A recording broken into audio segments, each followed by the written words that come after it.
নমস্কার বন্ধুরা, আমাদের রান্নাঘরে সবাইকে স্বাগত। আজ বানিয়েছি এই কাঁচা আম দিয়ে দারুণ সুন্দর একটা মশলা আচার।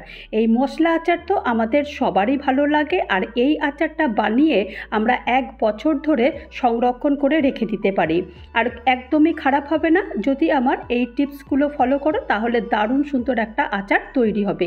তো চলো দেরি না করে কিভাবে এই দারুণ সুন্দর একটা মশলা আচার বানিয়েছি সেটা দেখে নিই। প্রথমেই আমি এখানে 1 কেজি কাঁচা আম নিয়ে নিয়েছি। এই আমগুলোকে প্রথমেই ধুয়ে টুয়ে ভালো করে পরিষ্কার করে নিয়েছি, আর নেওয়ার পরে তারপরে এটাকে আমি এরকম ছোট ছোট টুকরো করে কেটেছি। অর্থাৎ একটা আমকে দেখো একটুখানি 4 ভাগ করে তারপরে এরকম ছোট ছোট করে কেটেছি। একদম কিন্তু খুব ছোট করলে হবে না, একটু যেন বড় থাকে সেই রকম। আর এখন একটা বোল নিয়ে নিয়েছি, বোলের মধ্যে একটা কিচেন টাওয়াল নিয়ে নিয়েছি। কিচেন টাওয়ালের মধ্যে নিয়ে আমি আমগুলো তো আগে একবার ধুয়ে নিয়েছি, আর কাটতে কাটতেও যেটুকু জল বেরিয়েছে সেই জলটুকুও রাখবো না। মানে আচার বানাতে গেলে না একটু জল থাকলে কিন্তু আচারটা নষ্ট হয়ে যায়, বেশি দিন থাকে না। তো সেই কারণে আচারের মধ্যে একদমই যেন জল না থাকে। তো সেই কারণে প্রথমে আগে ভালো করে এই কিচেন টাওয়াল দিয়ে একদম এটাকে সোক করে নেব। দেখো এরকম করে নিয়ে ভালো করে নিয়েছি। করে নেওয়ার পরে তারপরও কিন্তু এখনও একটু একটু জলা জলা ভাব রয়ে গেছে।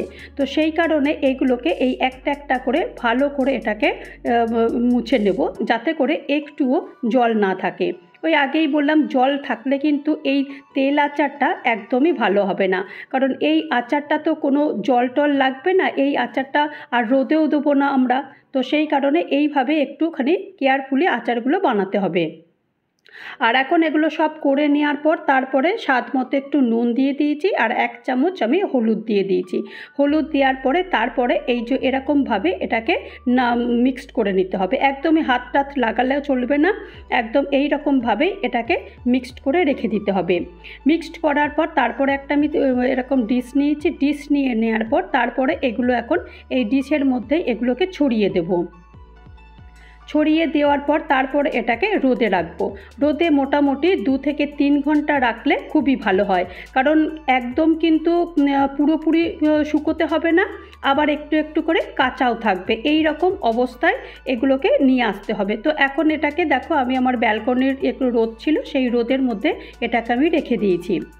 আর একটা এখন মশলা তৈরি করব, তার মধ্যে কি কি নিয়েছি একবার দেখে নাও। আমি 1 চামচ করে সব নিয়েছি। এখানে ধনে নিয়েছি, জিরে নিয়েছি, মৌরি নিয়েছি, সর্ষে নিয়েছি, আর একটু মেথি নিয়েছি, আর 2টো শুকনো লঙ্কা নিয়েছি। মেথিটা কিন্তু আমি 1/2 চামচ নিয়েছি, মেথিটা বেশি নিইনি, কারণ মেথিটা বেশি নিলে একটু তেতো হয়ে যাবে। এখন আমি গ্যাস অন করে দিয়ে একটা ফ্রাই প্যান বসিয়ে দিয়েছি, আর এই সমস্ত মশলাগুলোই আমি এরকম একটু ড্রাই রোস্ট করে নেব, একটু হালকা হালকা করে একটু ভেজে নেব। এই মশলাটাই আসল, আর এই মশলাটাই যখন পুরনো আচার হয়ে যাবে তখন এত সুন্দর এই আমের মধ্যে আর কি ঢুকে যাবে, তখনই টেস্ট আসবে।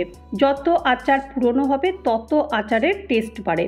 তো এখন এইভাবে এরকম 2 থেকে 3 মিনিট এরকম একটু ভেজে নেব। ভেজে নেওয়ার পর তারপর এটাকে পাউডার বানিয়ে নেব। তো ততক্ষণ একটুখানি ভেজে নিই, যতক্ষণ পর্যন্ত না একটু বেশ গন্ধ বেরোয় বা কালারটা একটু চেঞ্জ হয় ততক্ষণ। দেখো এখন কিন্তু কালারটা চেঞ্জ হয়ে গেছে, তোমরা বুঝতে পারছো কিনা জানি না। তো এখন এটাকে মিক্সির গ্রাইন্ডারে একটুখানি এগুলো পিষে নেব।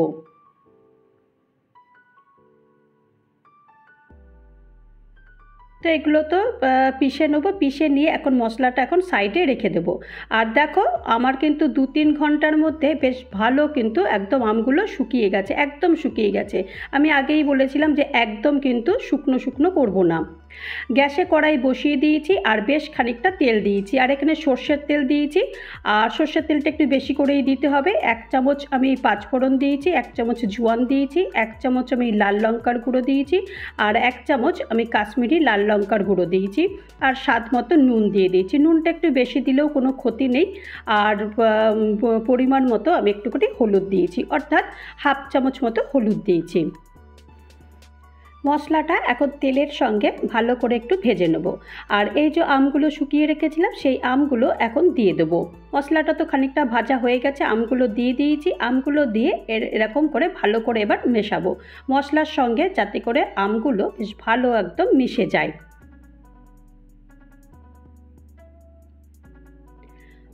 আমগুলো দেখো এইভাবেই কিন্তু এটাকে মেশাতে হবে। আর আমগুলো একটুখানি কেয়ারফুলি দেখতে হবে যাতে আমগুলি একদম না ভেঙে যায়, একটু যেন শক্ত শক্ত থাকে।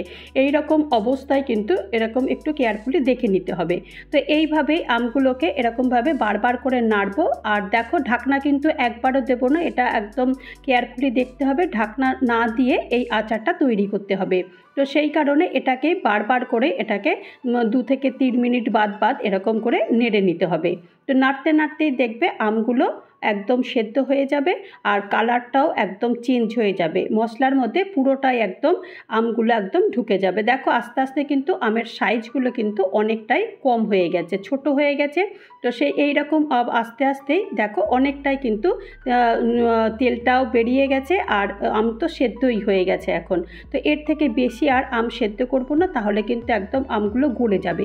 আর এই রকম অবস্থাতে আমি একটু চিনি দিয়েছি, কারণ চিনিটা দিলে আমার যেন মনে হলো যে টক ঝাল মিষ্টির একটা ব্যালেন্স যেটা সেটা একদম ভালো থাকবে। তবে খুব যে মিষ্টি দিয়েছি তা নয়, মাত্র দেখো 1 চামচ দিয়েছি।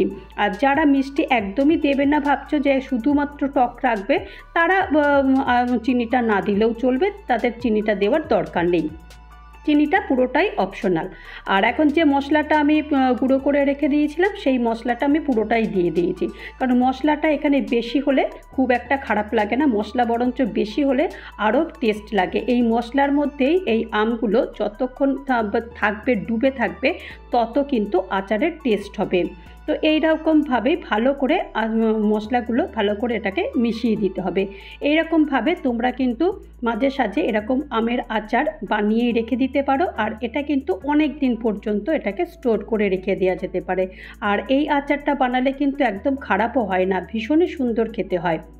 আর তোমরা ঝালটা তোমাদেরকে বলা হয়নি, ঝালটা কিন্তু তোমরা তোমাদের স্বাদ অনুযায়ী দিও, এর থেকে বেশিও দিতে পারো বা কমও দিতে পারো। তো আমি আমার ঝালটা, আমি তো খুব একটা বেশি ঝাল খাই না, তো সেই কারণে আমি ঝালটা একটু কমই দিয়েছি। তো দেখো এখন মোটামুটি হয়ে গেছে, আর একটুখানি এটাকে 2 থেকে 3 মিনিট এইরকমভাবেই ফুটিয়ে নিয়েছি। ফুটিয়ে নেওয়ার পর তারপরে আমি এখানে 1 চামচ আমি ভিনিগার দিয়েছি, কারণ যেহেতু আমি আচারটা 1 বছর ধরে সংরক্ষণ করে রাখবো, সেই কারণে আমি এখানে ভিনিগারটা দিয়ে দিয়েছি। তো ভিনিগারটা দিলে কি হয়, আচারটা অনেক দিন পর্যন্ত ভালো থাকে আর খারাপও হয় না। তো এখন এটাকে ঠান্ডা করব, ঠান্ডা করার পর তারপরে এটাকে সার্ভ করে দেখাবো যে আচারটা কেমন হয়েছে। তো চলো এটা ঠান্ডা হোক, ঠান্ডা করার পর তারপর দেখাচ্ছি। দেখো এখন ঠান্ডা হয়ে গেছে পুরো, দেখো তেলটাও একদম অ্যাবজর্ব করে নিয়েছে আর মশলাগুলোর মধ্যেও কিন্তু আম পুরো একদম মিশে গেছে। তো আমি এখন একটা প্লেটে এখন এরকম সার্ভ করে দিচ্ছি। দেখো কতটা সুন্দর দেখতে হয়েছে, আর এখনই যেন মনে হচ্ছে জিভে জল চলে আসছে, এখনই যেন মনে হচ্ছে খেয়ে নেই।